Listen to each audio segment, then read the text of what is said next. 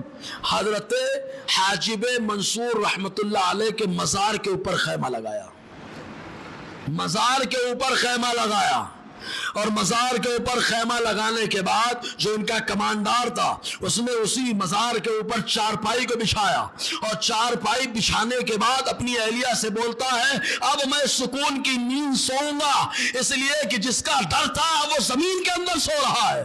تو اس کے ساتھیوں میں سے ایک نے مذاقاً کہا بڑے سکون سے سونے کی بات کر رہے ہو، اگر یہ قبر والا سانس بھی لے گا تو بھاگتے ہوئے راستہ نہیں ملے گا۔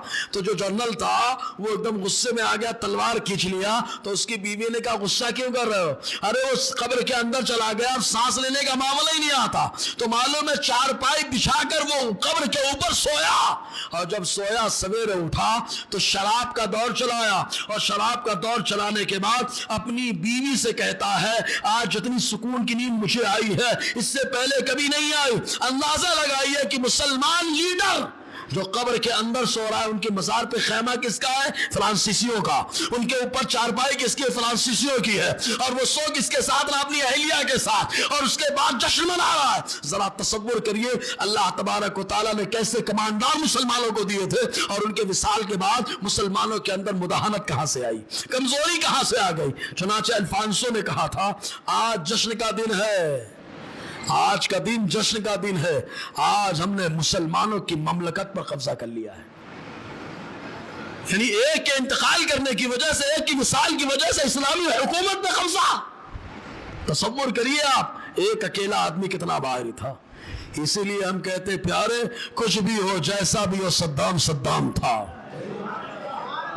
کچھ بھی ہو جیسا بھی ہو صدام صدام تھا، جس نے بیواؤں کو سہارا دیا، یتیموں کو سہارا دیا، اور جب تک حیات رہا الحمدللہ فلسطین پر مسلمانوں کو سکون اور چین کے ساتھ سونے کا موقع مل رہا تھا۔ آج ہم نے مسلمانوں کی مملکت میں قبضہ کر لیا، ان کے سب سے بڑے سپہ سالار کی قبر پر ہم بیٹھ گئے، اور بیٹھنے کے بعد ہم نے شراب کا دور پیا ہے، شراب کا دور چلایا ہے۔